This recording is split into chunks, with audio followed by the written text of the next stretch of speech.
There it goes. All right. Good morning. Welcome into a early morning edition of Hidden Gem Sports Scouting one-on-one interviews. Hope everybody's having a good week so far. We're here this morning with Michael Brewer, safety / corner from Shippensburg University. Prior to that, he was at Wesley College. This last season, he played in the German Football League, third division, with the Marburg Mercenaries. And he's a brand new client. So we're going to take a little time here this morning and get to know Michael. Or do you go by Mike, or would you rather go by Michael, or? Either or, it doesn't really matter to me. Okay. But. All right. Well, I know your Euro player profile says Michael, and then I know I noticed like your email says Mike Brewer, so I wasn't sure. So yeah, welcome in. Welcome into the interview. Appreciate you taking time out this morning to sit down and get this thing done and talk to me for a little bit. Thank you. Glad to be on here. So talk to us about what's been going on since got back from Germany. Took like a week off when I got back, and then I ended up getting a membership at one of my local gyms, going in there, working out, trying to get some programs from my old trainers, then going to the field, and then I've been talking to like one of my old friends. They have like a 9-man league with flags, so doing everything to stay active. Mm-hmm.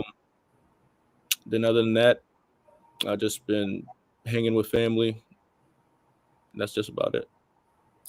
So talk to us about the experience in Germany. How did that all come about, and what was that like your first time leaving the country and experiencing a new culture, new languages, new foods, new surroundings, way of life? Talk to me a little bit about that whole experience and how that came about. Mm-hmm. So I actually went to the homecoming game for Shippensburg, and one of my old teammates, he was there, and I knew that he was still trying to play, and he was telling me that he ended up making an account on Euro players and talking to this coach, and he was going over to the Marburg Mercenaries, and then I asked him if he was still looking for more players, and he was saying, yeah. So during the game, I ended up messaging him, and he happened to be online, and then Coach Jock got right back to me, and then we started talking for a few days, and then eventually I signed with them. So it was pretty cool since my first time going out of the country, I was going with one of my former teammates. But yeah, the whole experience, it was cool. It just, like I talked to you about before, it was just the whole practicing like 2 times a week thing. That was pretty different. And I guess just being in a whole different setting because I haven't been out of the country before. But overall, it was a cool experience. I met some cool people, and I learned a little bit of German in my time being there. Like every week, I would try to learn a new phrase. But what's one of those phrases that you learned? Tell us, say something in German for us. So like it was raining one time, and I asked one of my teammates how to say I'm melting. So I'd be like, "Nein, ich schmelze." So yeah, that was pretty cool. I mean, that is cool to learn another language, just out of, pure desire to learn and be able to say a few things here and there, or even carry on a conversation. Mm-hmm. Were you able to order food in German, or? A lot of the places they knew English, so it wasn't really a thing that I had to do. Okay. But, so that was a good part. So I know, like sometimes if I go eat Mexican or something, I always try to.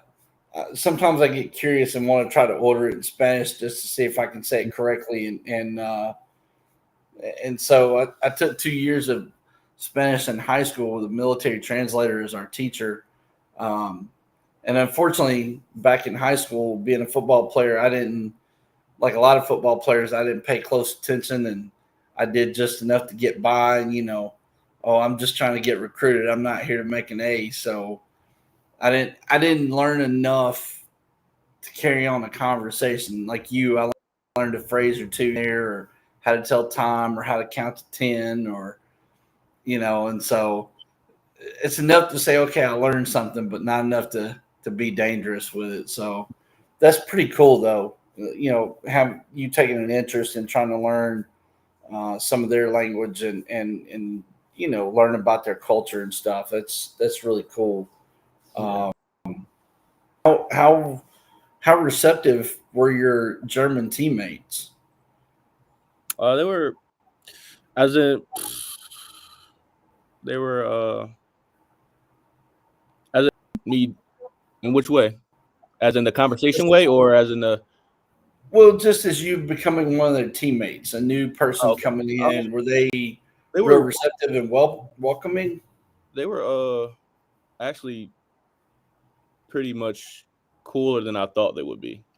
Really? Like, yeah, because like I was saying before, how I mean, I understand I'm their teammate, so it would be different. But how I was telling you about like the whole staring thing and the I guess the different way of life over there. How some things they might not find rude, we would find rude. But and also they kind of pretty much had the same sense of humor as I did, so that was also a plus side. But I mean, the first day of practice, everybody was welcoming. Everybody was, I guess, trying to tell me what I had to do. I mean, it wasn't really anything difficult, but just Right. making sure that I knew what I was doing, where I had to go, and then if someone was saying something in German and they could see I was confused on my face, they would just let me know what was happening. So, So we're pretty helpful then about mm, helping you get acclimated and just kind of adjusted to your new surroundings and the routine there. yeah, one of our teammates picked us up, and we had like an hour and a half drive back. He was just telling us everything about the team, about the imports from last year, about how everything was going down, what to expect, and everything, and just mentioning some players. So before me and my former teammate got there, we had a pretty good idea of what was going to be going on.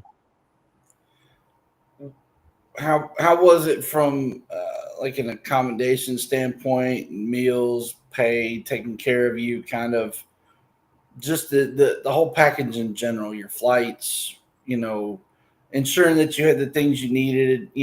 In all the years I've done this, every time I send somebody overseas, they always talk about how the teams are uh, more than willing to make sure that they're taken care of and they have the things they need, or if you need to go to the store, we'll take you to the store, or whatever.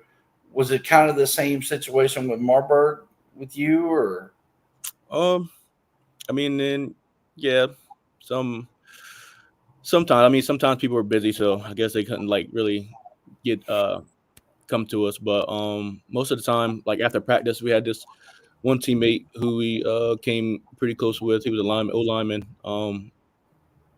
Like I asked him like one time after practice if he could take us home. He took us home, and then after that, he would like ask every time after practice if we needed to go home or needed to go to the store. Um, and as far as the meals, I think it was only Thursday in the weekends when we didn't have anything. But other than that, it was pretty good. The meals were actually delicious. I had schnitzel, so I mean schnitzel wasn't too much different from something I would have here, but that was yeah? pretty good. And then the sausages, we had that one time at camp. That was something that I couldn't get over because I never had a sausage that tastes like that here. It was better than what was here. So, um, uh, but then I mean, our living situation was cool. Um, we had four imports who lived on the bottom floor, and me and my former teammate lived on the second floor. Okay, Uh, and just as far as that, everything was pretty cool. It wasn't really with the pay. We wanted to do stuff, but with the pay we had, we couldn't really do all the things we wanted to do. sure. So that was That was a little downside on that, but it was enough for us to get what we needed and do what we had to do. Yeah. Hmm. Yeah.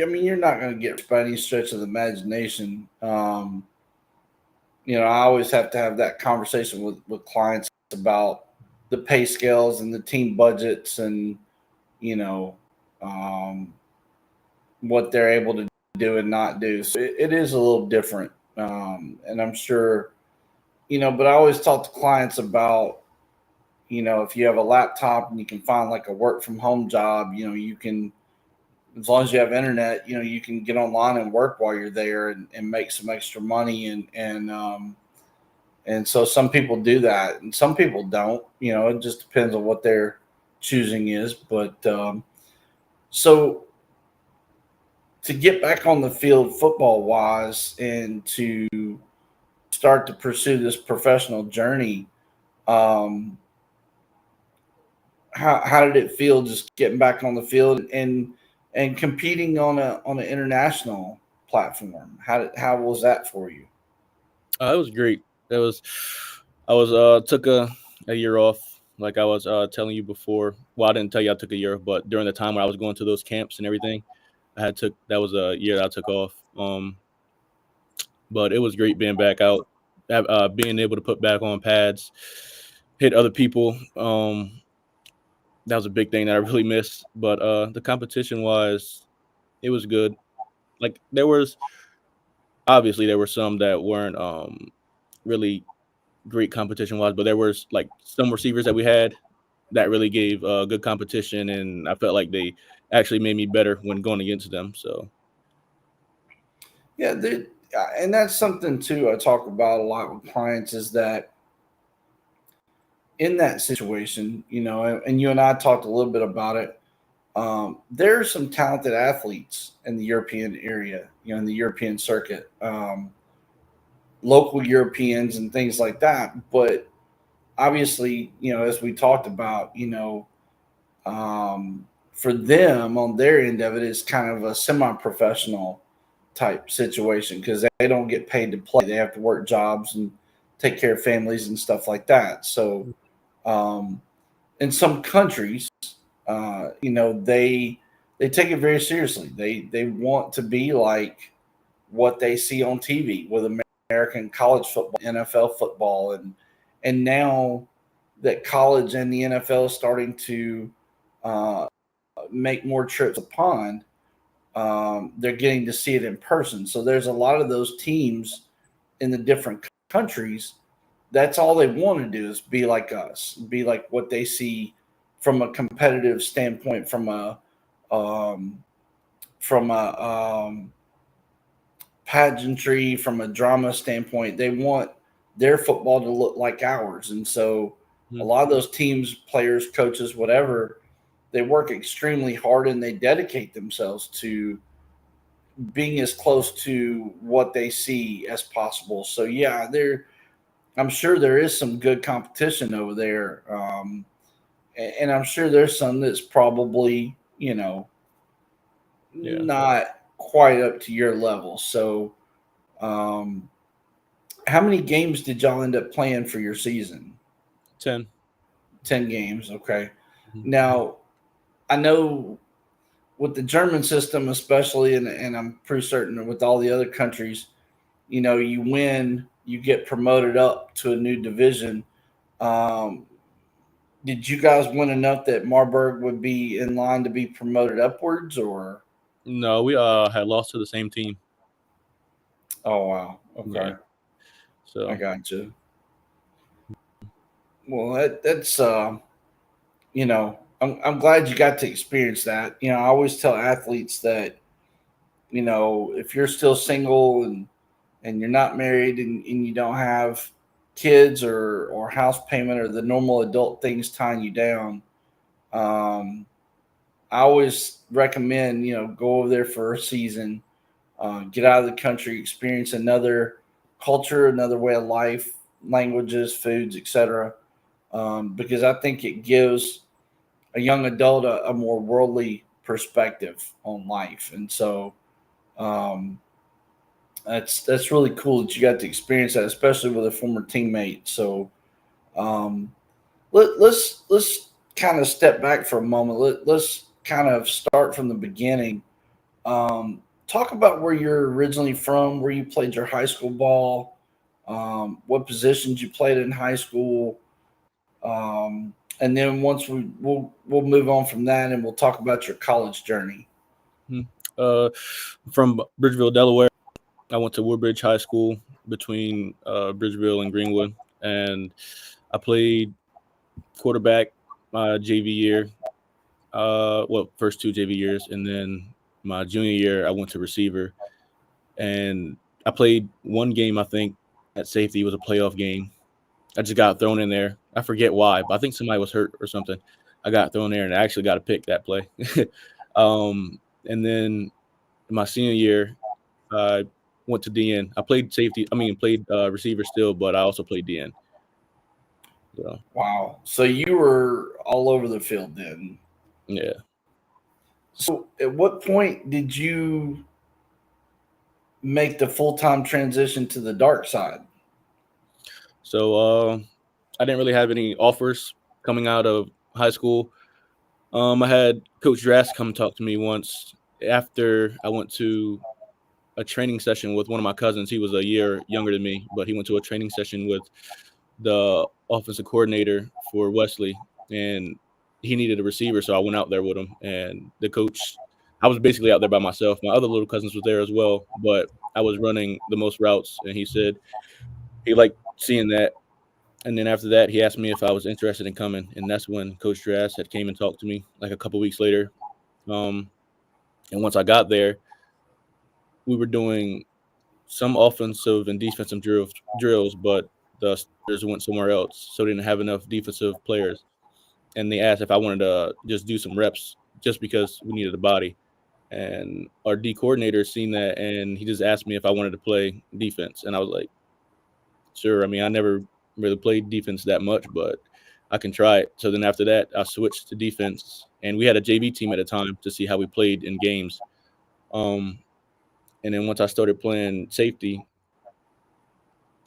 just I don't know, just something clicked. It became it was like I should have been playing safety the whole time. And then the next year I actually went to Rover. So but I actually like Rover better. I like being in the box better just because I was able to get more tackles and basically freelance, be able to guard. Uh so that hybrid position was just I don't know, it was a better fit for me, but I did like playing safety as well because of the following year I went back to safety after our senior safety had graduated. Wow. So you felt like that's just where you should have been, like it when it kind of clicked with what the job required. You kind of just fell in, like you've been there the whole time. Yeah. That's pretty crazy. Now, when you were in high school playing all these different positions, did I mean obviously you never really saw yourself playing on the offensive side at all, or defensive side rather? Like you were playing QB and receiver and things, you didn't really see yourself ever really being a full time defensive player. No, not at all. That's crazy. But now I'm Now, not. Now I'm the opposite. I don't. I'm shady of the offense now. So really, yeah. wow. Well, I'm a linebacker coach, and I've been a DC, and I've played linebacker long time ago, and I'm fond of the defensive side myself. So nothing wrong with being, you know, loyal to the dark side. That's perfectly okay. As a QB, like, were you? I mean, how were you a pretty solid QB, or was it just based on athleticism, or Uh, JV was just really based on athleticism because there were. I mean, there were some guys that we had were good, but our high school we had a lot of small people, and we should have. We were going against like actual JV teams. Our team was basically a freshman team, so we're getting I guess not destroyed, but a lot of those older guys that were playing freshmen, they were just kind of doing whatever they wanted to do. So, so yeah, it was just something I had to just be athletic and do what I could. But Yeah, I got you.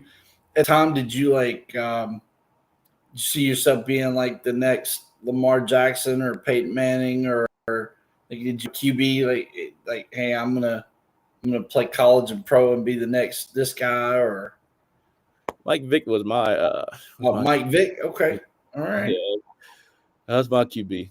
But Mike Mike Vick was a bad man on the field. mhm. Yeah. Then after my when I became a junior, started playing receiver. Then started looking at D Hop. So Okay, I got you. So talk about your college career. You started out at Wesley.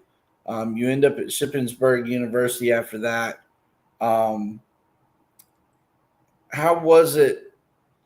Talk about your time at Wesley. Were you there for what, a year, or how long were you at Wesley? two, 2 years. Okay, I got you. kind of three, because it was that COVID year Okay. Did you break into the starting lineup while you were there, or at Wesley. yeah? Yeah. So after my freshman year, that spring camp, uh, when I was supposed to be rover, I had got a hairline fracture and I had to sit out. So one of my one of my teammates, he started playing, and then the following year, like I understood it. They told me that I wasn't gonna start because I basically missed the whole spring spring season, and I was completely fine with that. But as time went on, I would get more and more reps. So it was basically kind of like I was starting, even though I wasn't. Um, and then, dang, I lost my train of thought. Sorry about that. No. It was the question was what again? So talk about your time at Wesley, and when you were able to break into the starting lineup. Oh yeah, probably about like 5 games in. Like I was saying, I basically was starting already, but after like 5 games in, that's when I ended up actually starting from the beginning of the game to the end. And then one of my friends who was the previous rover moved to the will.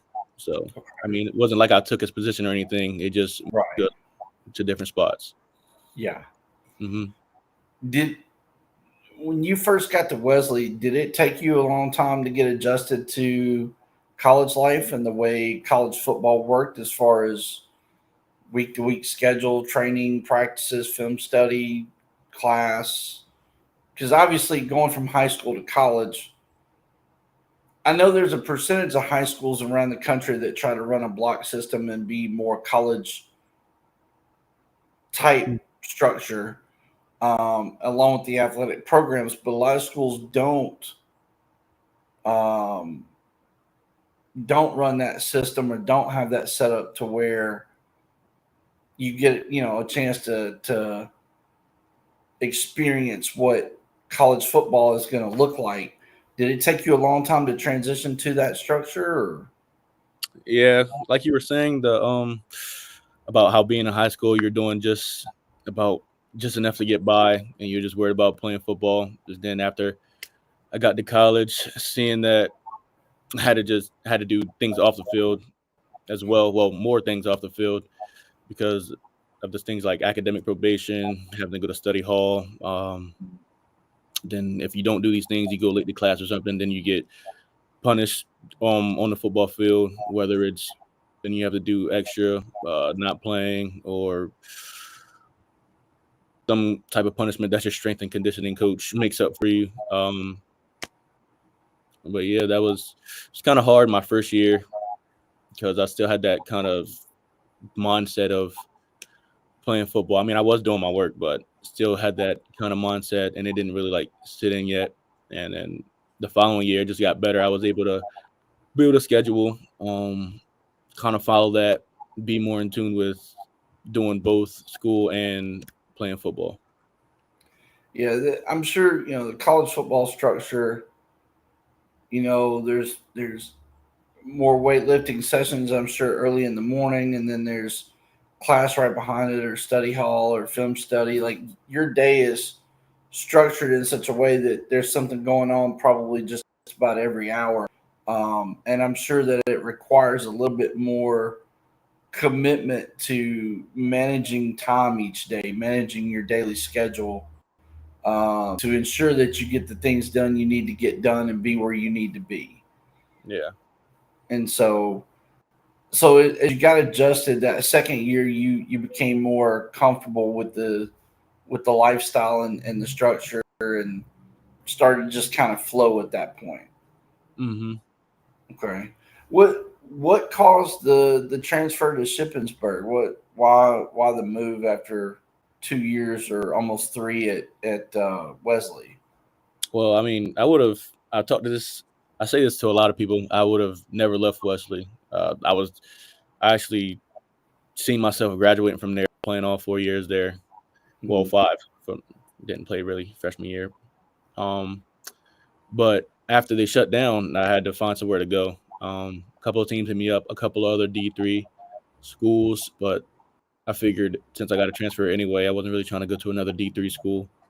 Um, then I remember Shepherd reaching out to me and Shippensburg, but I never really like looked at other schools and knew how good of a program they were. So if I would have known that Shepherd was a good program, I would have went there. But I ended up going to Shippensburg. I mean, I loved being at Shippensburg, especially that first year we went there. We went 9-2. We had a great group of guys. Um, but yeah, that's really only reason that I left Wesley. If it never shut down, I would have went there all my years and just graduated from there. I gotcha. Now, as you get to Shippensburg, your career took off at that point. You know, I had a chance to pull your bio and look at it, and I've got it up now. Uh, 3 years, you played 25 games, 73 solo tackles, 38 assisted. You had a total of 111 tackles in 3 years, four tackles for loss, six interceptions, 14 pass deflections, three forced fumbles.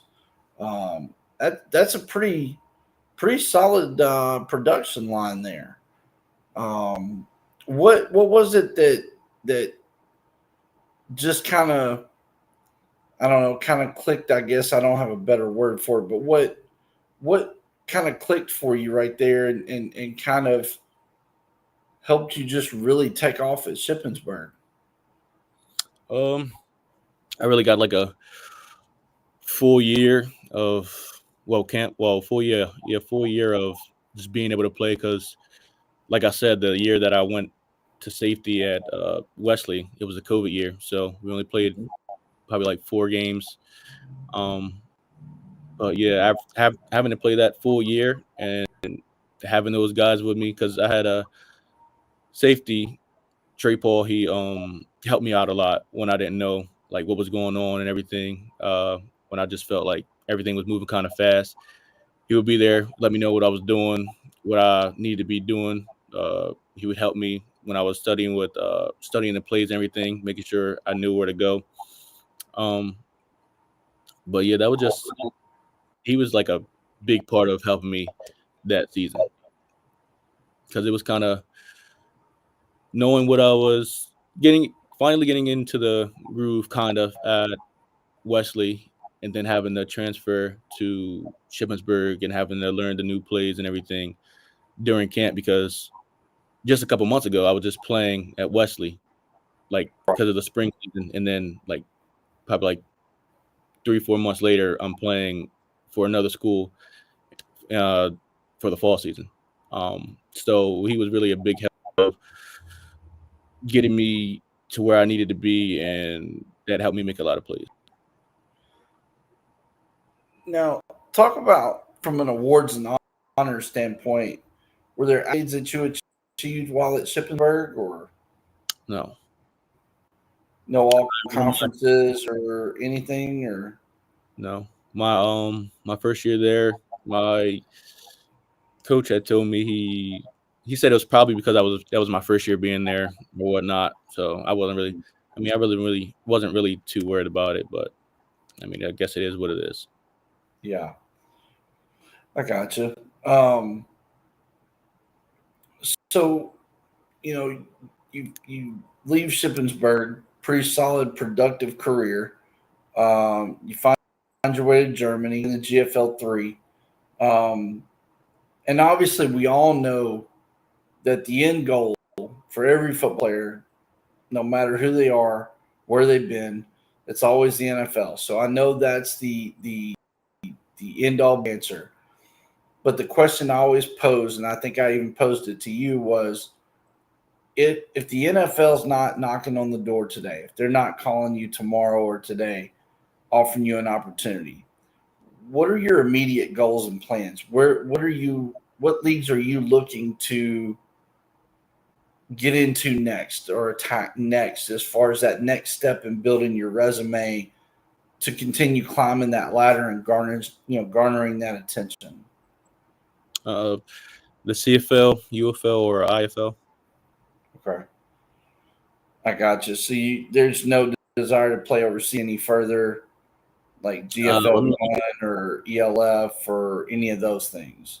if it if they're able to give me exposure and I get good film and competition out of it, then I'll gladly go back over there.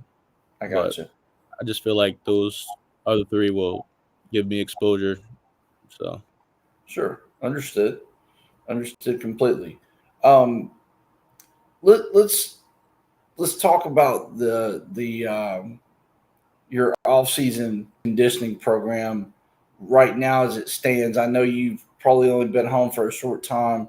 You're still getting probably settled back in. Um, what what have you wrote down or set out for yourself from an off season conditioning program? Uh, Kind of take us through a week with you. So what I'm looking for is one, talk about how many days a week you're training and what are you focused on each day. Talk about what are you doing for flexibility work. Do you like to go to yoga classes or are you one of those guys that, hey, I got my bands, I do my own program? Um, Talk a little bit about are you working, you talked to me offline a little bit about looking at, position trainers or strength and conditioning coaches, things that, people to work with to further, fine tune and enhance your game. And then talk a little bit about, um, your diet. Are you trying to add weight, take weight off? Or you add more protein? Whatever it may be, tweaks or changes that you've got in your routine. Kind of talk a little bit about your nutritional plan, and then lastly, talk about recovery. What kind of things do you like to do for recovery? Are you a guy that likes the old school ice baths? Are you a cryotherapy, acupuncture, cupping kind of person, or massages? Like, what's your thing? And so that's kind of what I'm looking for answer wise. mhm. So how many times a week I train depends on whenever I get off of work. So if because like I said, we get in there at like 5:45, 6 o'clock a.m. Uh, and sometimes it depends on when we get done with the truck. And Okay. I think the latest I've ever gotten off was like 9 o'clock. And then by the time I get to the gym and do like a 2 hour session, it's about time for me to lay down. Well, after I take a shower, it's about time for me to lie down, and then Yeah. maybe like it'll feel like a 20-minute nap, and I'm getting back up again. Okay. So that's what it really depends on. But usually, if I'm off by like 6, 7, I usually go right home, grab a bite to eat, a little snack if I didn't grab something on the road while I was already out, and go work out. Um, as far as what was it, flexibility? Yeah, flexibility. Like, do you like to do yoga classes for flexibility? Or are you somebody that sometimes I'll get athletes that'll say, oh, I got my bands, I do my own thing. Yeah, Um, I usually do the the stuff that one of my old trainers taught me that I went to before I went back to Shippensburg for my last year. So he gave me, we do the flexibility training before all of our lifts. So basically the basic 90/90s, the windshield wipers, everything. And if the bands are available at the gym, then I would incorporate the bands in there as well. But really, I do those before all the lifts. So that's basically all my flexibility training until I do go back to one of my trainers and then start doing other things. I didn't know if you do yoga classes or if you believe in that. I know a lot of athletes swear by yoga and different things like that. So didn't know Yeah, if you had. when I was at Shippensburg, I did do yoga classes with one of our trainers. She would hold yoga classes here and there. But as far as going to like an actual class here, I haven't done that. I gotcha. What about as far as your nutritional plan? Like, are you on a certain plan? Or you like taking weight off, muscle off, adding weight, muscle? Like any kind of weird, different tweaks to your diet or your nutritional plan? Or As of right now, I'm probably trying to add weight because, like I said earlier, like I like Rover. I do love safety, but like I feel like Rover is a better position for me, so I would need to add more weight. And then my what I'm really trying to focus on right now is just getting faster, being able to move the weight that I am adding on, so I wouldn't get slower or stay the same, and be able to move my weight around and be an elite rover or nickel. So what are you doing to improve that speed as you add this muscle on? Are you working with a speed and agility coach, or are you doing kind of your program, or those what are kind of things are you looking to do to improve that speed? that's one of the coaches I mentioned earlier of the three that I'm getting in contact with. But as of right now, I'm just doing the old programs that the first trainer again that he sent me with the basically they had me doing agility after my heavy lift heavy lower lifts, doing agilities, going to the field with the cones, the I forgot what's called forgot what's The called the the speed ladder. yeah, speed, that too, but guess the bursts from one knee, those, Okay, and then the med ball toss sprints, yeah, and then I was also doing the sled okay, pushing pulls. So I got you. Do you run with a parachute too, or I don't have a parachute. okay? I got you. I Mhm. didn't know. I've seen them even like at Walmart. You can buy the really nice parachute training pieces. Some people do it, some people don't. I didn't know if that was something you do Mhm. or not. I wanted to actually was looking for before I went and bought some because I wanted to run on the track instead of running on the field. But I just tried to look for some spikes from some people I knew before had to go and buy some. But I haven't had Okay, any luck, so I'm gonna have to go buy some. I got you. I got you. Um, what about from a recovery standpoint? What kind of things do you like to do for recovery? Uh, well, at our gym, it's not really too much things you can do. The only thing you have is really a sauna, and then other than that, just stretching. There's not really too many facilities that I have like Okay. around me. Are there things that you like better than others, though? I mean, if you had it available, are you a cupping guy, an acupuncture guy, a cryotherapy guy? Actually never did cupping or acupuncture. I wanted to try acupuncture before I said that, but I've never really done it. But I really love it's a love hate relationship with the ice baths. But Why is that? What's the love hate relationship? uh, I love the result of the ice bath, but the first initial contact with it, not Wake up so call. yeah. So not so much. I I had somebody tell me when they were working out and training that they take a shower and they said the last 2 or 3 minutes I turn on nothing but cold water, and I thought I'll try that, and man, I did that and I was like, oh, like it gets your attention for sure. Yeah. It's a wake up call. Um, so I can imagine with the ice baths, yeah, it's quite the shock to the system. Um, have you ever seen the YouTube series with Kevin Hart, Cold as Yeah. Balls? Yeah. You see some of the athletes that come on with him, and they scared to death to get down in the water in the ice bath, and then they pour more ice in as they get in. It's like, man, I'd be a daggum icicle when I come out. Oh man, it's terrible. Yeah, absolutely.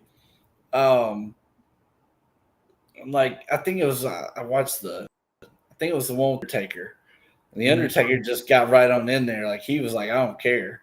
And Kevin Hart, like he won't even hardly get in the water. Mhm. And that's I've seen several of the videos and it's hilarious. So um, you said that, I thought about that immediately. Um, talk about leadership. Uh, on the football field, there's usually two types of leaders. There are the loud, boisterous, rah rah leaders, the Ed Reeds, the Ray Lewises. Then you've got that guy that's the quiet, lead by example, bring his lunch pail to work kind of guy. Which one are you, and why do you say that? More so the quiet one. Uh, I honestly tell a lot of people this that like on the field, I'm like, I'm not a leader. Not saying that like I'm not a leader, but like not the leader that would be around yelling, screaming, and like saying all that extra stuff. But I say I'm a quiet leader because I mean a lot of people have said that they feed off my energy. Um, changes like the tide of the game changes based on like what's happening and what I've done. And then I guess if they do need that person to say something and speak up for, I guess, not like pregame. I honestly hate pregame speeches, so I always tell someone else to do it. But if they do need someone like in game to say something and bring up the energy, then I'm that guy. But other than that, being too vocal, I'd say that's not me. Okay. Have there ever been moments though where you found yourself kind of in the moment of a game or the way things were flowing, and it just kind of happened, and you just also started kind of going off, barking, saying things that were more motivational, more boisterous about the situation, or I think maybe when we played Kutztown, my first year at Shippensburg, when we lost that game, but it was just frustrating because, well, not to say anything about the offense, but like we couldn't score, and then I was just trying to, like emotions were running high. I was trying to build build the team, well, build the defense up, trying to get stops and everything. So I guess that's kind of a point right there where I've done something like that. But there's not really too much, and it doesn't take too much to rile me up, like based on the other team, because like I said, I don't really speak that much, but once someone says something on the other team, and then that's when everything starts to build up, man. I got you. That's when the volume gets turned up a little bit. Yeah. Okay, I got you. Now, on the flip side of that coin, athletes are role models. They're an inspiration to the youth, young athletes, athletes in general, young adults. They're just an inspiration to a lot of people. How important is it to you, the image that you portray to those who may look up to you and call you a role model? It's really important because I don't want any of the younger kids growing up doing something that they aren't supposed to. So I don't want to set an example that I want them to follow. So I need to make sure anytime I'm around them that, or if I notice that there are younger people or people who may look up to me as around, that I'm setting a good example. So I always try to be respectful to those, especially those older than me. Try to make sure I have good manners and just overall trying to be a good person, especially when the youth is around, to make sure that they aren't trying to be like, oh, well, he's doing this, then why can't I do it? Especially that's what it is like with a lot of young kids these days when they see someone who's older than them doing something, and they feel as though they have the right to do as well. So Yeah. I'm sure when you were in Germany, that's something I taught the athletes about is the fact that when you go play overseas, it's not just about your film and your resume and your own career. You're an ambassador to the game. You're part of your job while you're there is to help share the game with other countries and share your knowledge and what you've learned over the years with all the coaches that have ever coached you and trained you and taught you. Um, to share that insight with them, your understanding of techniques and fundamentals and different offensive or defensive schemes and how they work and why they work that way. Um, and I know a lot of times, athletes will tell me, the kind of got the red carpet treatment, so to speak, and they've had kids come up to them after games and ask them, are you coming back next season? You're my favorite player, and can I have your gloves or your wristband, whatever. So I know, especially in the overseas part of American football, that whole role model piece and being an ambassador to the game is a really big deal. Um, so that's why I always ask that question, and I'm curious, did you experience that when you were in Germany? uh not really, but I had one of my teammate from Shippensburg who went with me. I know he experienced that a lot. He went to my one of our linebackers coach. He went to his son's game, two of his soccer games, and visited him a lot. So he experienced that. But You didn't really have that interaction with fans or become connected or uh to a point where you kind of experienced that being an ambassador to the game or being that role model for the I mean, youth people over there. I would talk to fans after the games. Like we would have Yeah, the like at home games, we'd have leftover sausages, so we would go up there and eat those and talk to the fans for a little bit. But okay, other than like I said, with him going to our coach's son's game, I never experienced anything like that. But they I did got have a you. pretty good relationship with each other. So I got you. Understood. Um, let's talk about community service. And that's a big part of being a pro football player because even on the professional level, there are community service projects and things that teams do, not just in the NFL, but the UFL or overseas or wherever, indoor arena. There's different things that people do.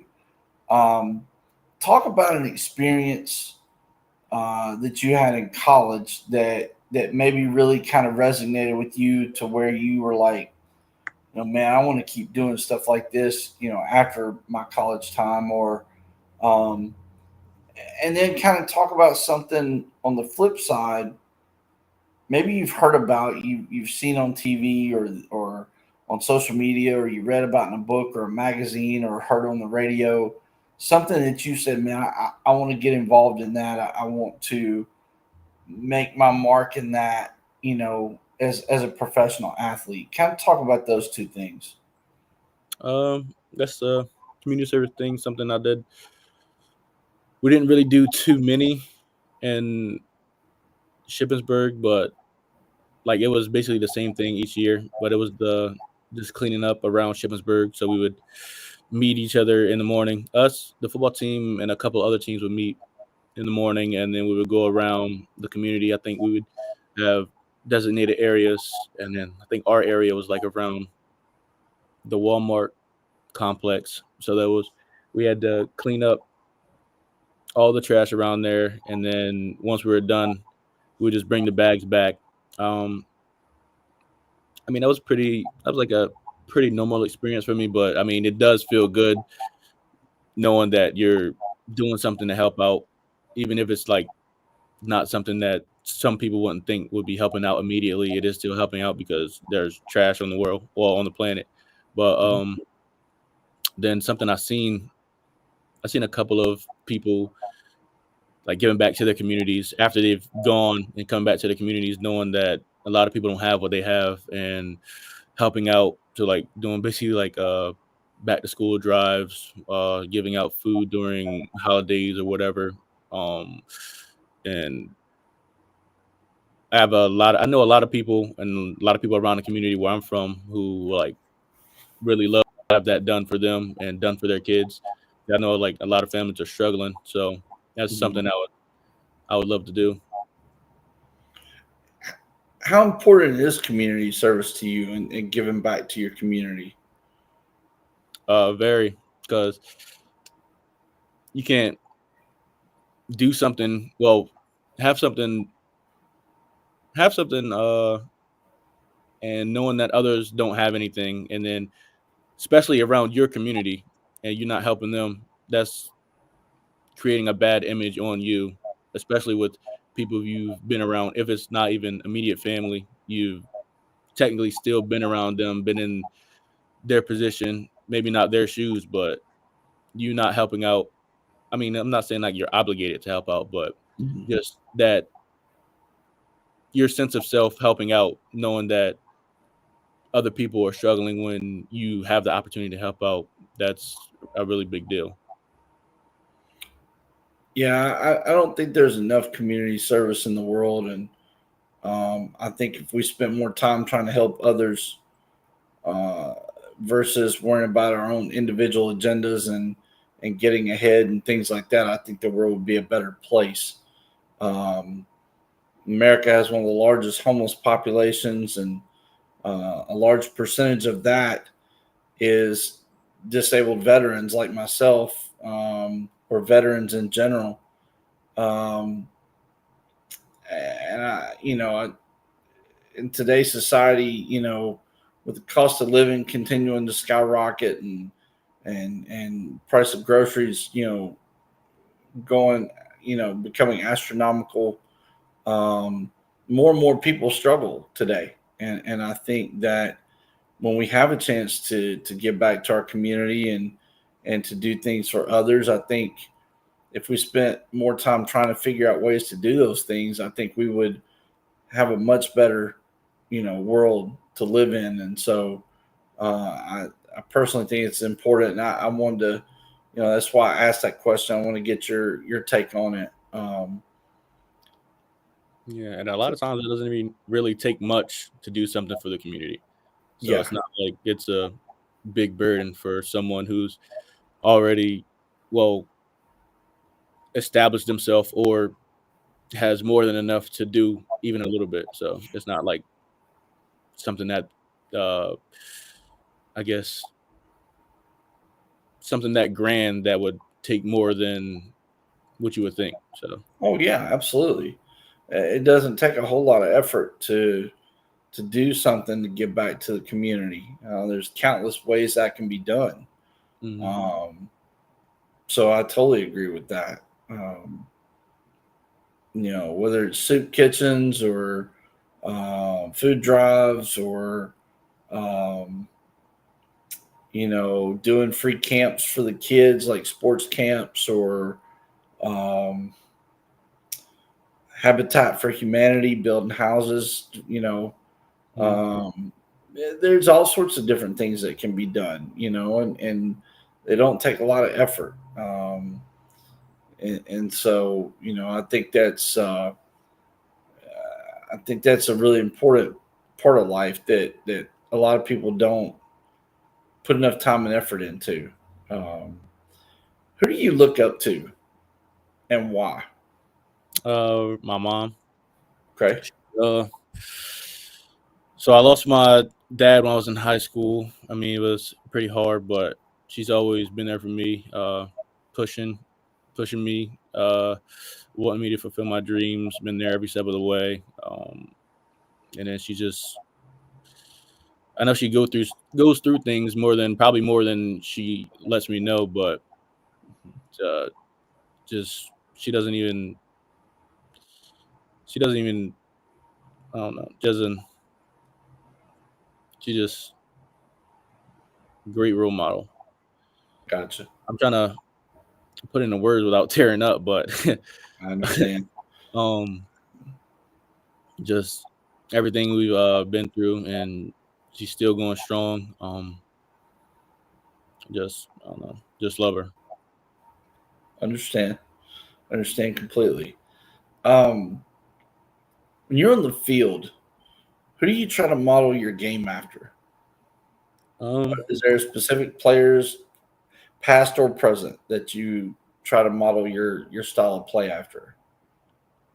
mm, Not really, not now. Like I said, when I was in high school, I like Vic when I was quarterback and D Hop, but after going to defense, I didn't really like. I wasn't really big into looking at other players like college players, NFL players. So I just basically just went out there and played my game. I gotcha. So, but I did like when I did end up looking at some NFL games, I ended up liking Jamal Adams for a bit. But Now, do you have favorite NFL teams currently, or Eagles, I like them Eagles? since Vic Vic was playing for him. Okay, I Yeah. gotcha. Now, I'm curious since we're on that for the moment.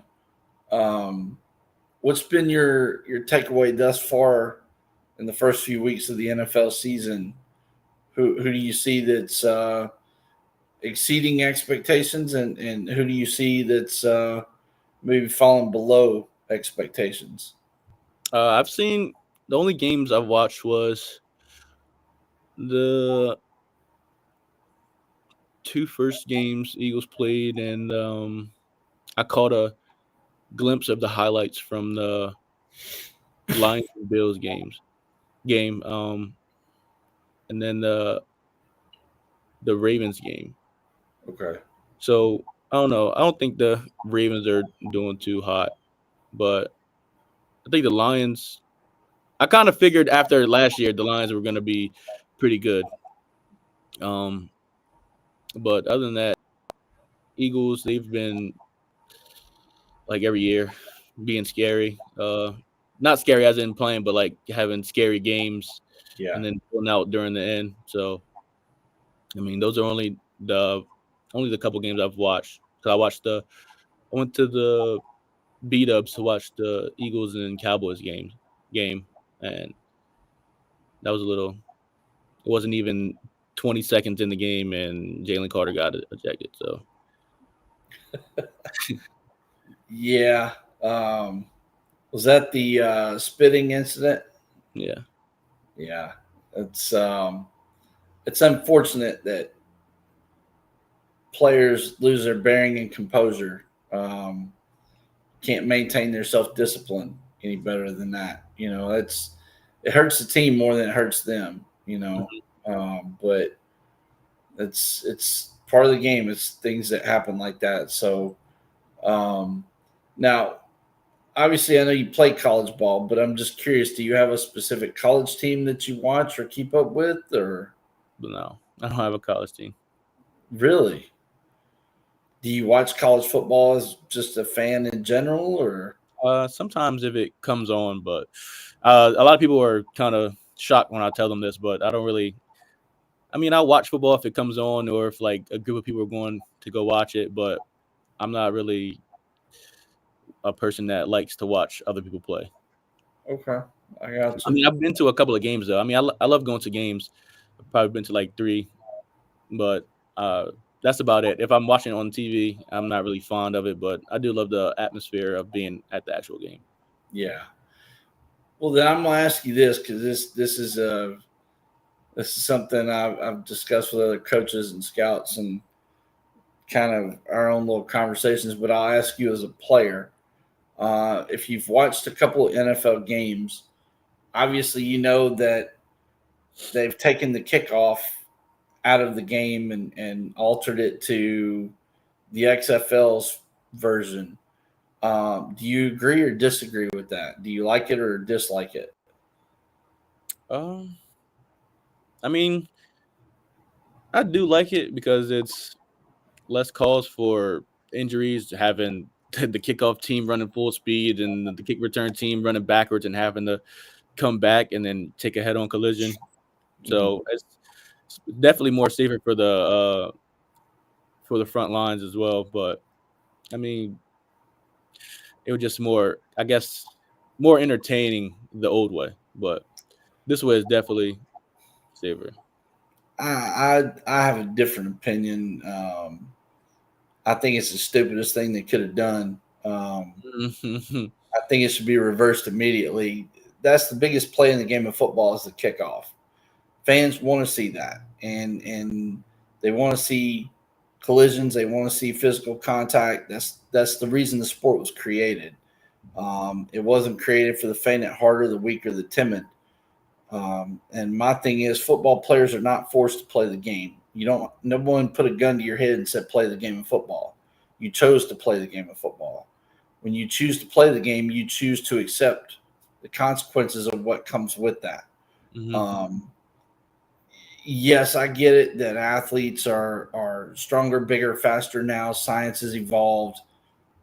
In the exercise science field, technology has evolved. People have easier and more resources and methods to get bigger, faster, stronger.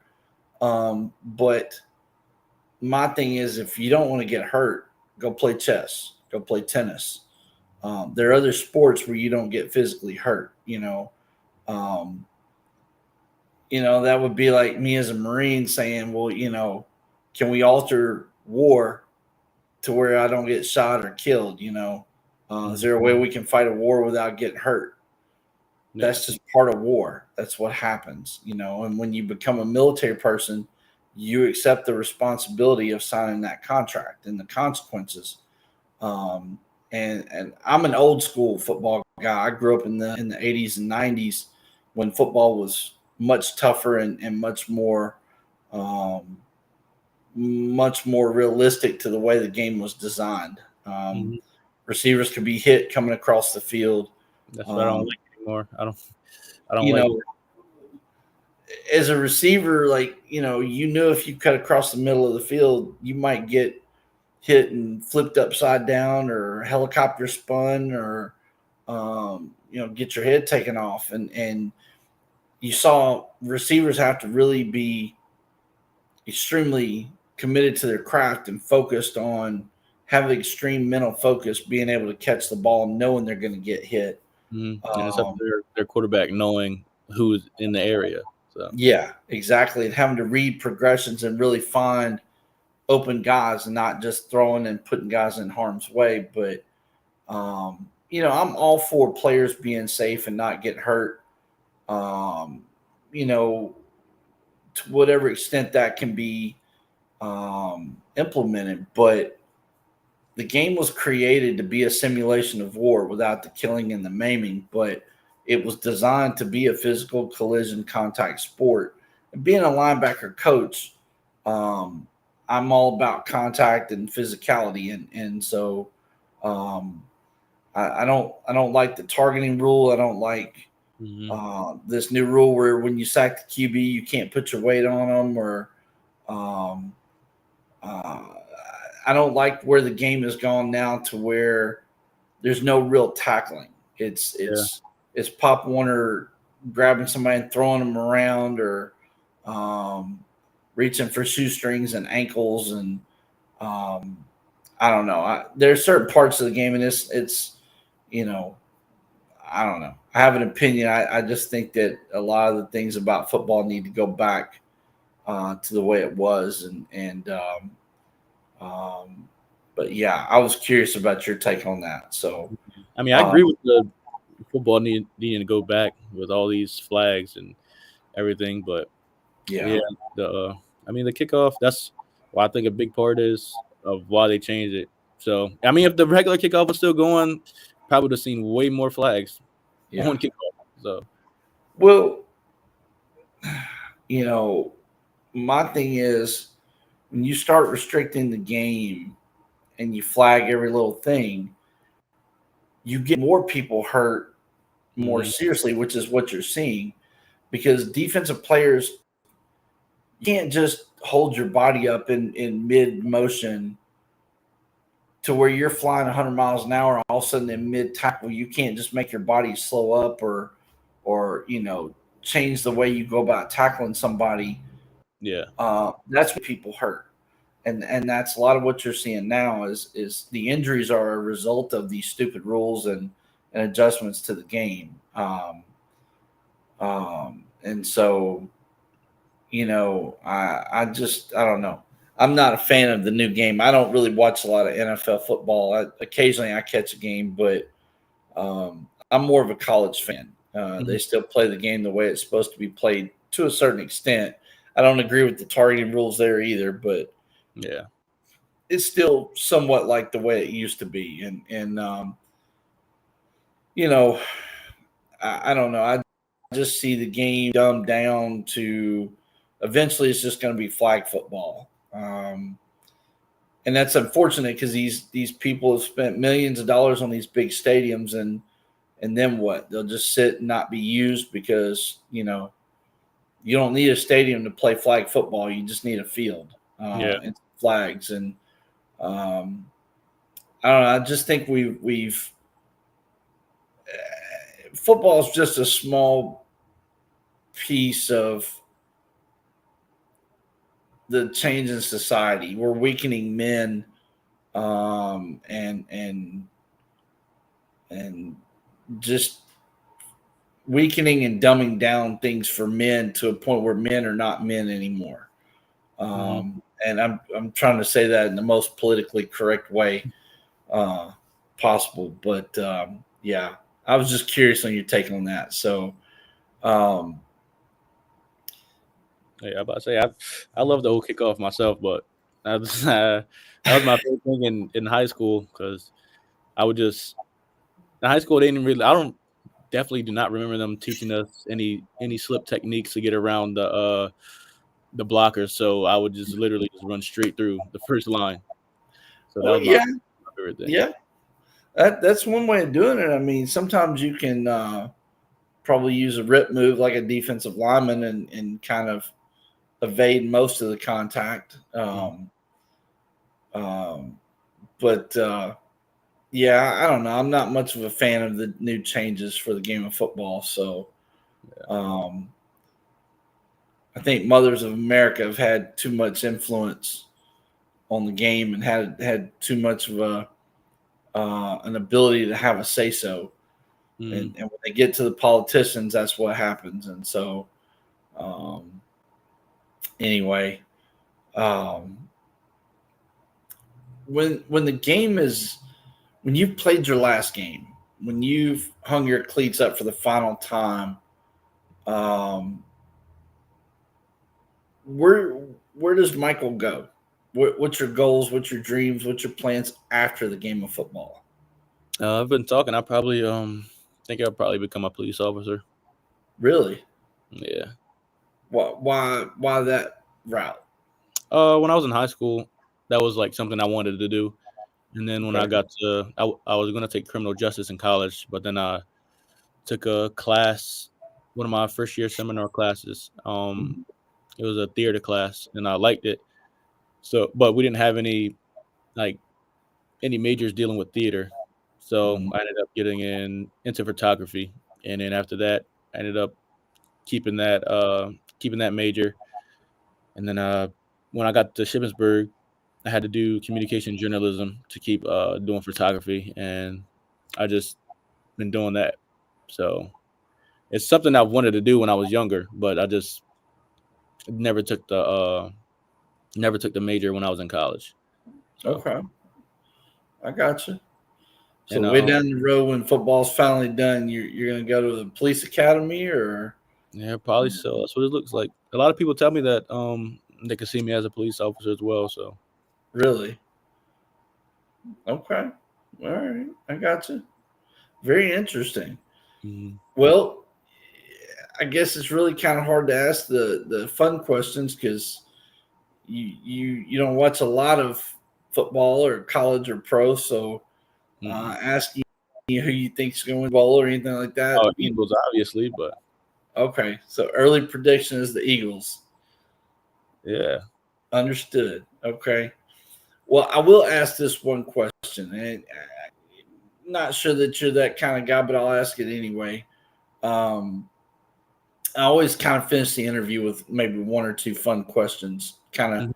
break the monotony up. But EA Sports gave us NCAA college football back. They took it away from us for several years, and after the smoke settled on some different things, lawsuit wise, and all that kind of stuff. Um, they gave it back to us. And so it's been a big deal since it hit the market. So my question to pretty much every client is always a three-part question. One, or part A, do you own it? B, have you played it? And C, if you have played it, who do you run with? Who's your team on there? All right. We talking about 25 or 26? 25. All right. You mind if I move this over there to No, the side? All right. no. Laptop's about to die. Not sure how, but um, Oh, we lost me. Ladies and gentlemen, we lost him. I think he's trying to get his computer back on. Hopefully, we'll have him back here in just a second, and we'll move into the closing piece of the interview, and Mike will be able to go about his day, and we'll move on to the next project. So, give us just a second here. I think Mike is working on rejoining us.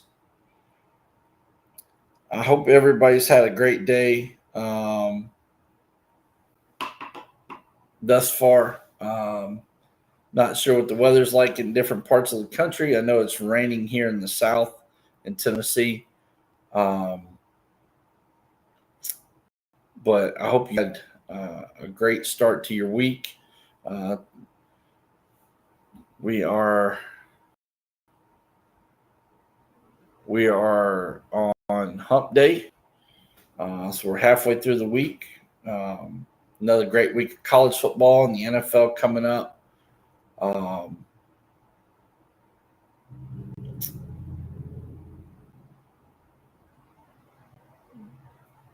so yeah,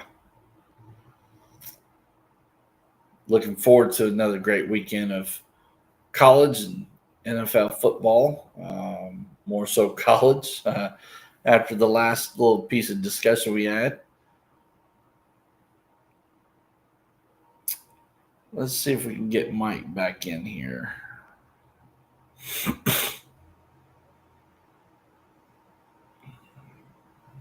If there's something that you would like to ask during these interviews, please feel free to interact and ask the athletes.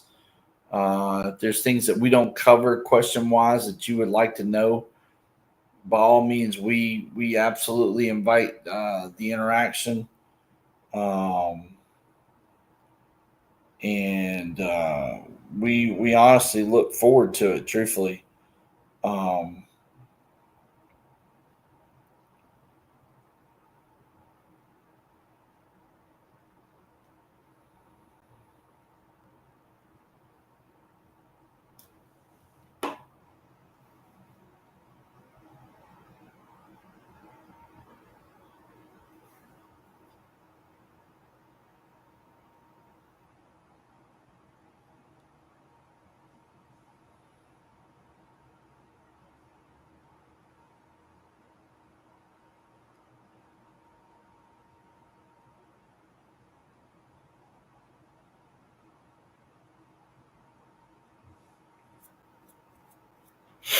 Hopefully, we'll have Mike back on board here in just a few minutes.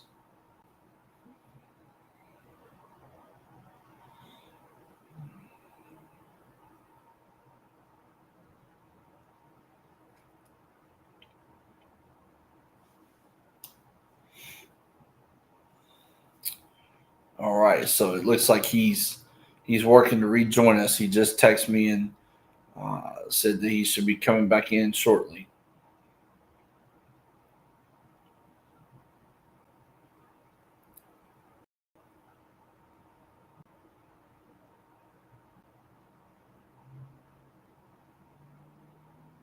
If there's anything that you would like for us to start asking in these interviews, uh, please let us know that too. We're always open to suggestions about questions that maybe are relevant or important to the process of marketing and promoting these athletes to professional sports teams. So um, definitely, definitely feel free to send us your suggestions.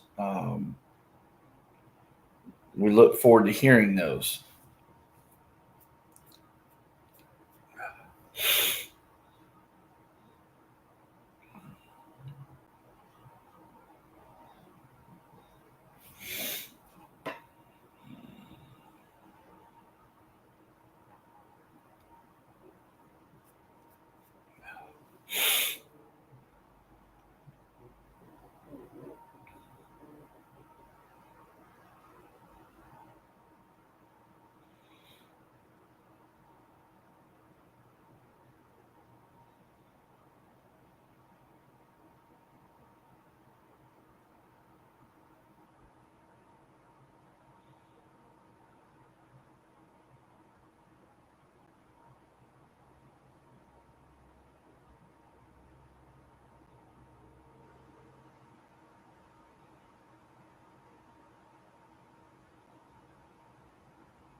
While we're waiting, if you have an opportunity for Mike, feel free to email us, call us, direct message us, text us.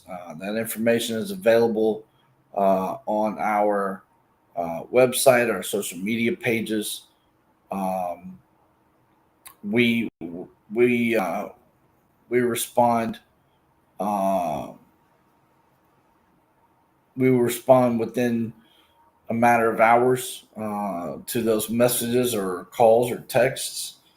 Um, our WhatsApp number is also on our social media pages and website. So if you're an overseas team, you can hit us up through WhatsApp. Uh, when it comes to any of our athletes and opportunities, but specifically for Michael, um, and then obviously you'll be able to reach him directly through his social media channels. Um, those will be on his profile page on our website, and that information has been scrolling at the bottom of your screen throughout the course of the interview.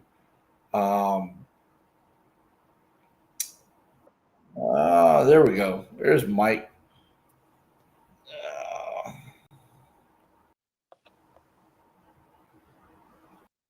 Can you hear me? yep, I got you back. All right. Yep. So I was just telling potential viewers, coaches, scouts, GMs, etc., how they can reach us about opportunities. Told them about social media access will be on your profile page once that's up today. Um, but we're really kind of at the tail end of the interview. Um, let everybody know. Well, I know we were talking about EA Sports 2025, the video game. Um, are you a video game guy? Have you played that game or? Yeah.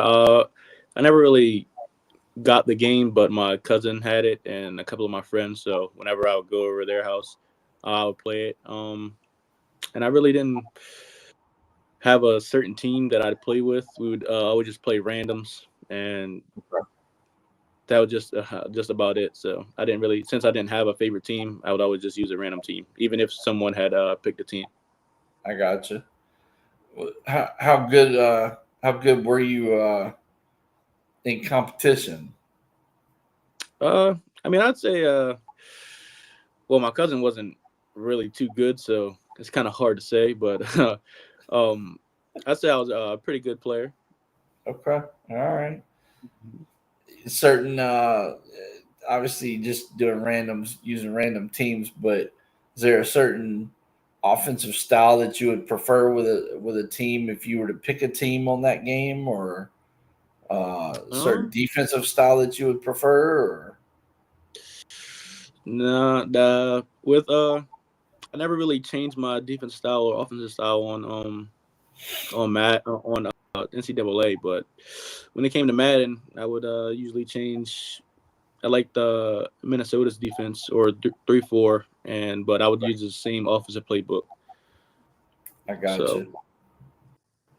Okay, all but right. NCAA, I haven't really didn't really matter what kind of playbook offense or defense wise because it was different from Madden since like you don't have a lot of the whole team isn't full of studs, so you have some players who are playing that are actually like very good. No matter like what team it is, you still have some player who isn't like on par with any of the other players. So Sure. if you get a breakthrough in the line, then you're gone. So Okay. that's why I really didn't really focus on changing too much stuff on NCAA because it was like that with the older games too. Once you have like a sliver of light and you get past someone, and there's a lot of broken tackles in that game, so it's a pretty high scoring game. Yeah. Yeah. Absolutely. Um, I wanted to real quick before we wrap this up. I wanted to um, show some of your most recent film in Germany and let you kind of talk about it a little bit as far as um, some of your, some of your the plays that you made and talk a little bit about the scheme that was utilized there and the purpose of that scheme and your responsibilities within that scheme. Hmm. Um, let's see here. Let me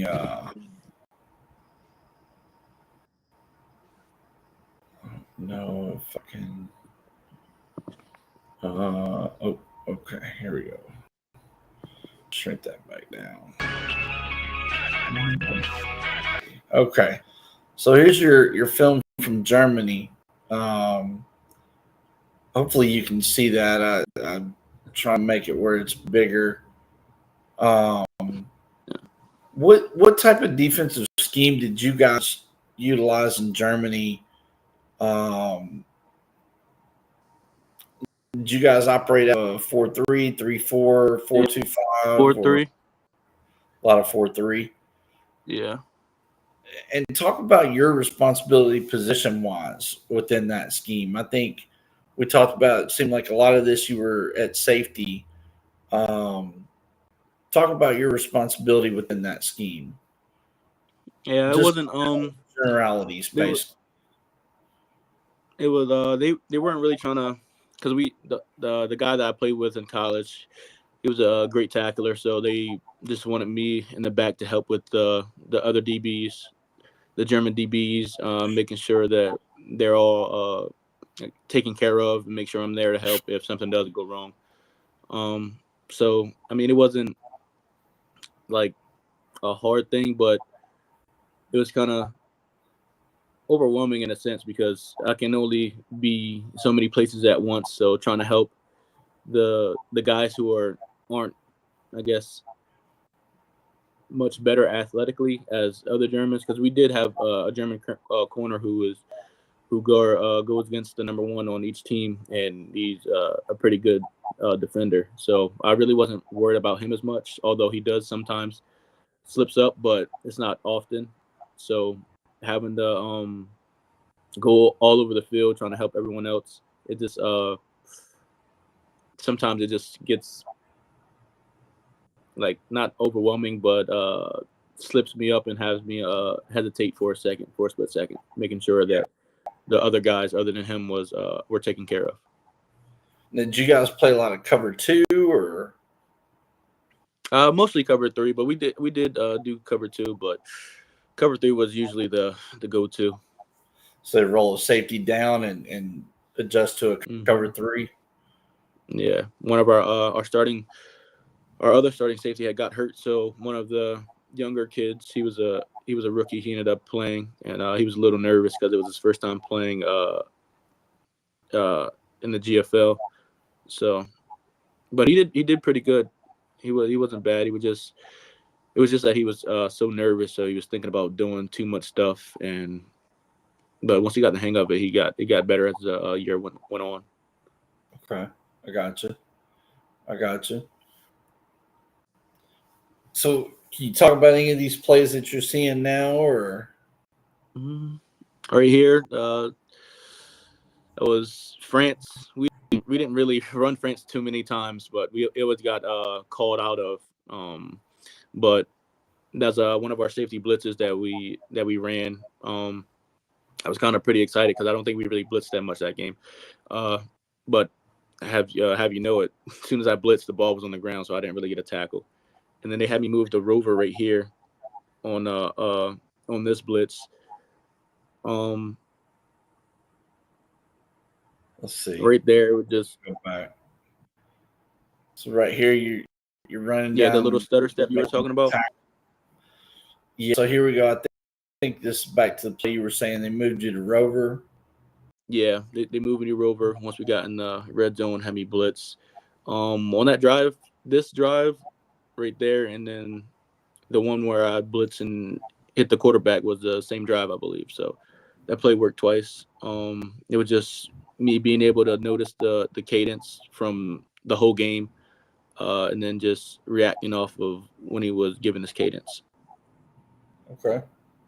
And then this right here, the kickoff. I was a bullet, but I didn't want to. Like I said, a lot of people weren't really good athletic wise, so I didn't want to be a bullet and be down there and overshoot. So I was kind of playing a little bit of a safety role right now.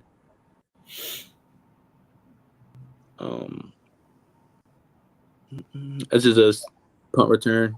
I was actually I was supposed to play punt return, backup punt return, in college, but never did it. Once I was supposed to go in, one of the other my other teammates went in, and once I got here, I told them that I could do it, and actually it worked out pretty well. If I can see this. Yeah, I know. I apologize. Let's see. No, it's not you. I had to switch to my iPad, but I don't know why it's so small. This right here was towards the end of the game. We had I think we were down probably like a couple points. I was trying to return it. I was trying to crib it, but unfortunately I didn't get it. But we did end up winning and scoring, so it wasn't all bad. At least I got a couple of yards for the offense, so we can move the ball. Had less yards to cover. Gotcha. I wanted to show some of that, and of course, this will be on Michael's profile, and there'll be availability to view this more in the coming days and things, and be able to really see this. We like to pull a little bit of it and talk about it while we're doing the interviews. Let's see if I can pull your college film up real quick. And I was able to download these before the interview and have them where I could pull them up during the interview so we could talk about it. Let's see, there they are right there.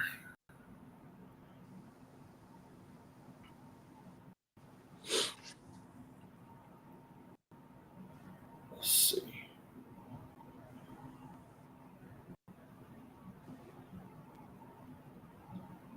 All right.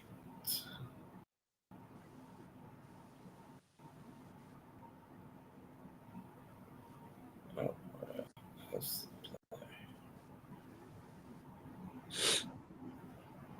see if I can get. Okay. Here we go. Here's your college film.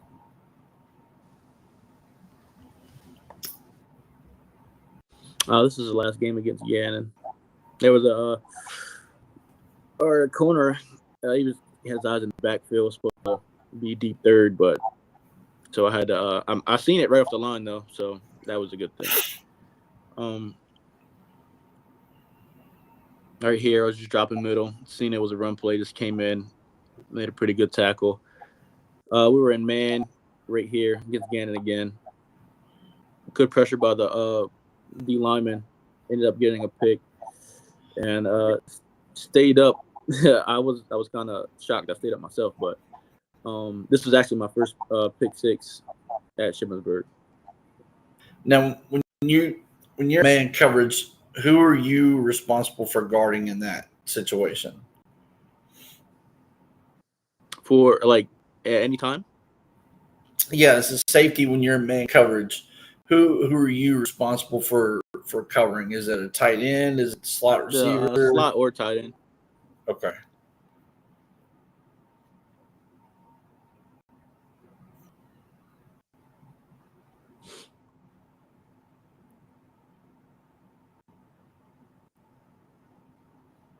That's one of the reasons I loved playing Rover back then, being able to get plays like that.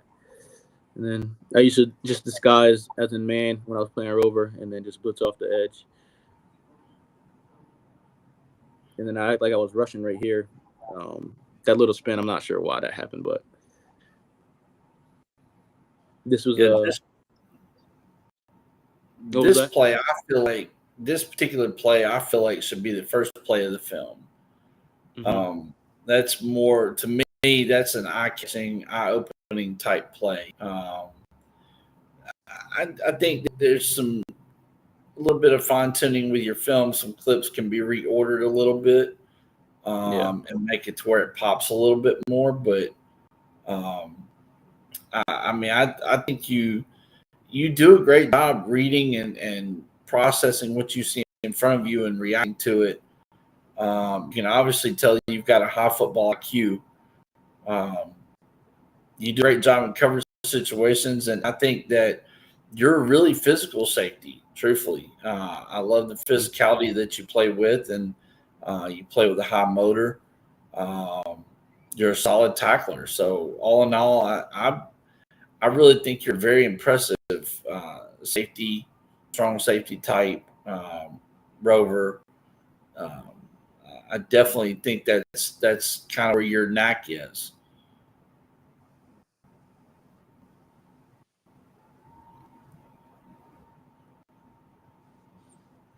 This was 2021. It's my first pick this season. Really? Forever, but yeah. I mean, you show good range right there. Fading over towards one side of the field and making a great pick. I mean, you do a great job, showing range and covering the field. So, love your ability to come down and play against the run. Your reaction skills, your physicality. Definitely think you got a lot of potential to play at a much higher level. Mm-hmm. But we always like to show this. I would have liked to have shown the film, I guess, probably a little earlier when we were talking about your college journey. But I wanted to make sure that we made your film part of the interview and let you talk a little bit about it and positions you're playing, generalities and responsibilities as far as the position goes. I know there are certain fundamentals and responsibilities. Just wanted you to kind of talk about those things, but I think it's important to try to get the film in the interview a little bit and let the athlete talk a little bit about it and display their football knowledge and IQ. Mm-hmm.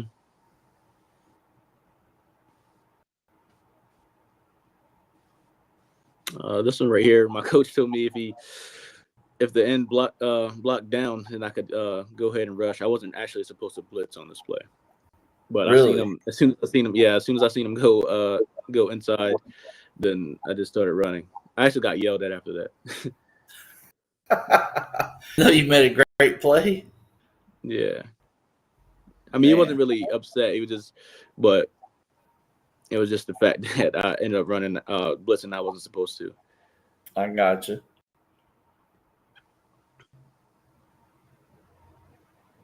Now, now in college, what scheme did you guys operate out of? Which one? At, when you were in college at Shippensburg and Wesley, what type of defenses did you guys work out of? 4-3, 3-4, four Yeah, two another five, four or three. a lot of four Another three? 4-3. Okay, Well, we did have a package with um our Savage package, bringing in another DB. okay. So that'd be more like a nickel look there. Five Hmm. DBs. Gotcha. Yeah, and then I think we ran another 4-3 at Wesley as well. Okay. Sometimes, but we had 3-4 as well. Okay. So 4-3 and 3-4 is what you're mostly accustomed to. Yeah, Gotcha. Now, did you see a lot of spread in college? Did you play against a lot of spread teams, or yeah. Certain teams. Trying to think if I can remember one from um well my first year at Shippensburg, Shepard was just bombing us. Shepard was bombing us. It was they had since it was basically a new defense since we had transfers and everything. There were a couple of guys who's been there, but we were still getting accustomed kind of to the defense. So a lot of things were miscommunicating and everything. So and Shepard was a passing offense. They had Tyson, and it was it was it was a it was an eventful day. We had a return for a turn beginning of the game, and I think that was the only time we scored, unless it was another. I think we scored again late in the fourth, but other than that, it, we were getting beat in the air quite a bit. I gotcha. Okay. Mm. Well, listen, thank you for taking all this time out this morning. Thank you for sitting down with me and talking about your story and your journey. I'm excited to see what doors we can start to open and where this whole journey takes us. Um, Tell everybody where they can find you on social media. What are your user handles? What platforms if they want to reach out directly? Uh, Twitter _Mike the Saiyan, MikeThesaiyan. Instagram Mike the Saiyan _4, MikeThesaiyan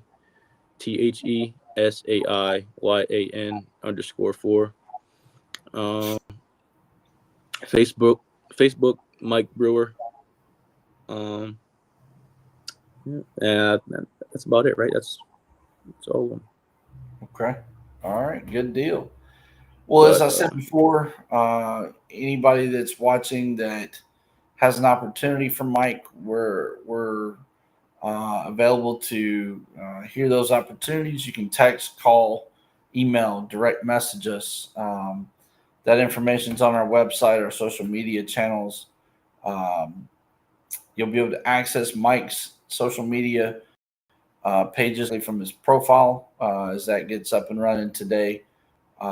We want to thank everybody that watched and everybody that will watch. We appreciate the viewership, and we hope to have more, have our viewership grow as we go about doing these, and hopefully have people interact and ask questions and things like that. So, again, Michael, I appreciate all your time today on your day off.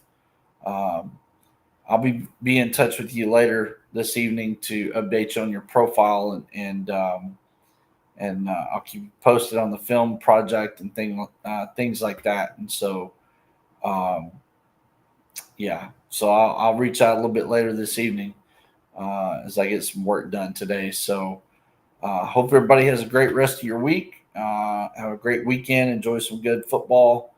Uh, Not sure temperatures where everybody is, but I know here in Tennessee we're down into the low 80s, high 70s most days. So hopefully you can enjoy some beautiful weather as well.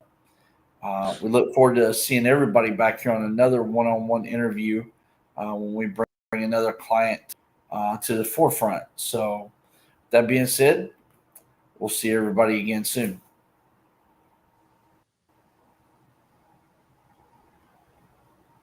And